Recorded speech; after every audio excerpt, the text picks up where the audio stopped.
Já pensou que a maior vitória de um herói pode ser, na verdade, uma derrota? Parece um paradoxo, né? Às vezes perder é ganhar algo muito maior. Mas imagina só um cenário onde o futuro de todo o planeta, a salvação de bilhões de vidas, não depende de uma grande batalha, mas sim de uma queda bem pensada, de um sacrifício que foi calculado com muito cuidado.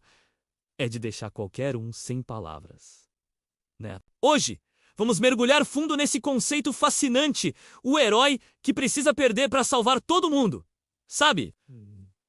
É uma ideia bem louca, né? Desde pequenos, somos ensinados a torcer pelo mocinho. A gente vibra com cada soco, com cada poder espetacular, esperando aquele momento incrível em que o vilão finalmente cai de joelhos e a justiça finalmente prevalece. É uma emoção que não dá pra explicar, né? Mas e se a vitória, naquele sentido clássico que conhecemos, fosse o caminho mais rápido para a destruição total? E se o verdadeiro plano do herói fosse algo muito mais complexo e doloroso? Pense nisso, um inimigo invencível, um poder tão absoluto que qualquer confronto direto é suicídio.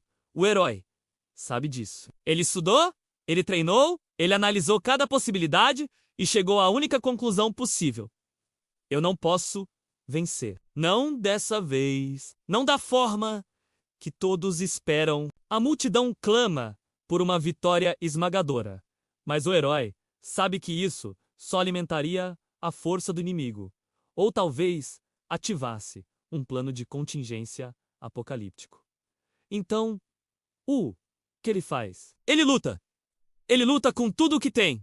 Não para vencer, mas para criar uma ilusão. Ele precisa que o vilão acredite que está ganhando por mérito próprio, que sua força é superior. Cada golpe que o herói recebe, cada passo para trás, é parte de uma coreografia mortal. Ele sangra, ele se cansa, ele mostra desespero, mas por dentro, sua mente está afiada como uma navalha, esperando o momento exato. A derrota precisa ser convincente. Precisa quebrar o espírito do povo, mergulhá-los em desespero momentâneo, para que o inimigo baixe a guarda, embriagado pelo próprio ego. É nesse exato momento de arrogância, no ápice do triunfo do mal, que o verdadeiro plano do herói entra em ação. Talvez a sua morte ative um poder ancestral. Talvez sua captura permita que ele se infiltre na fortaleza inimiga por dentro. Ou talvez, ao ser derrotado, ele passe um poder, uma informação crucial, para um sucessor que ninguém jamais suspeitaria. Imagine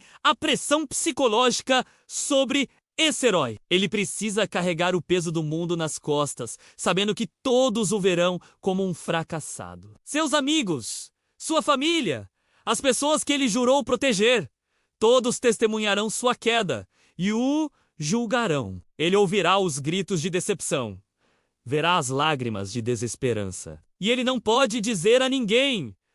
Não pode compartilhar o fardo. O sigilo é a arma mais poderosa que ele possui. Essa jornada é incrivelmente solitária. Enquanto o vilão celebra em seu trono de conquistas, o herói, dado como morto ou derrotado, começa a sua verdadeira missão. Talvez ele esteja se recuperando em segredo, curando feridas mortais, com a ajuda de um único aliado, improvável. Talvez ele esteja navegando pelos corredores escuros da base inimiga, sabotando a operação de dentro para fora, como um fantasma. O verdadeiro desafio não era a batalha em si, mas sobreviver à derrota, sobreviver física e mentalmente, manter a esperança viva quando todo o universo acredita que ela morreu com você. É uma prova de resistência que vai muito além da força bruta. É sobre resiliência, sobre a capacidade de se levantar quando se está no fundo do poço. E então, lentamente, as peças começam a se encaixar. Uma explosão misteriosa paralisa a fonte de poder do vilão. Uma informação vaza e inspira uma rebelião em massa. O império que parecia inabalável começa a rachar por dentro, corroído por uma força invisível. O vilão, confuso e paranoico, não entende o que está acontecendo. Ele venceu. Ele derrotou o grande herói. Como isso pode estar acontecendo? É aí que a genialidade do plano se revela. A vitória do vilão foi o catalisador de sua própria ruína. A derrota do herói foi a semente da vitória final. E quando o herói finalmente ressurge, não como um conquistador glorioso, mas talvez como um líder da resistência, ou como a faísca final que incendeia a revolução, a percepção de todos muda.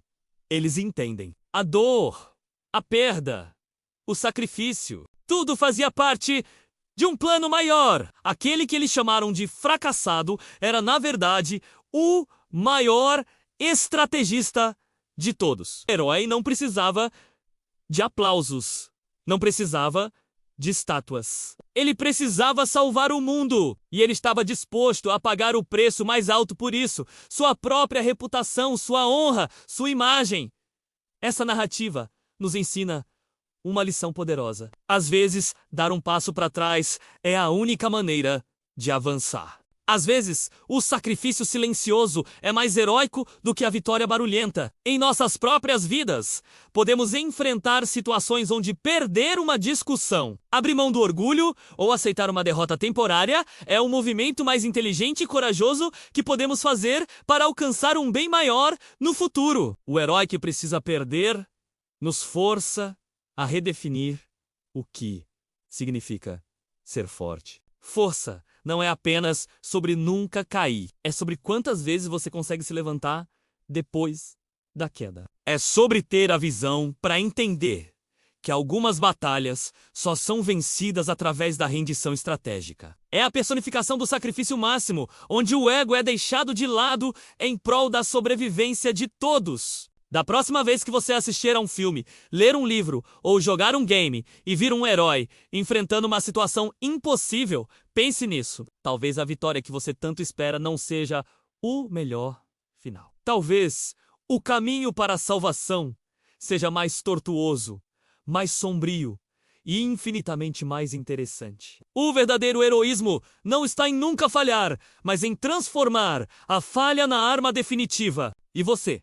O que acha dessa ideia? Você se lembra de algum personagem da ficção que se encaixa nesse arquétipo do herói que precisou perder para ganhar no final? Deixe aqui nos comentários.